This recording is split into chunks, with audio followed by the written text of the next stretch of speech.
औज़ुबिल्लाहि मिनश्शैतानिर्रजीम बिस्मिल्लाहिर्रहमानिर्रहीम अस्सलामु अलैकुम वरहमतुल्लाहि वबरकातुहू।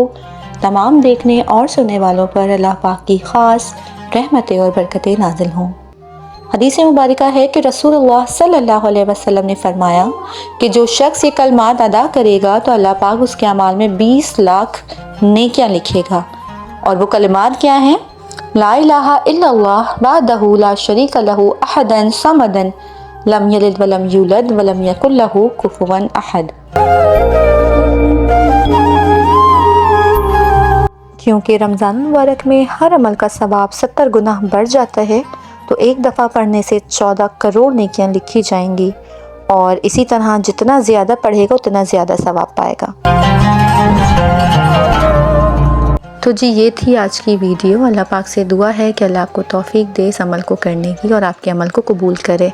वीडियो पसंद आई हो तो प्लीज़ इसको लाइक करके चैनल को सब्सक्राइब कर दें। इंशाल्लाह मैं मिलूँगी बहुत जल्द नई वीडियो में। टिल देन टेक केयर, अल्लाह हाफ़िज़।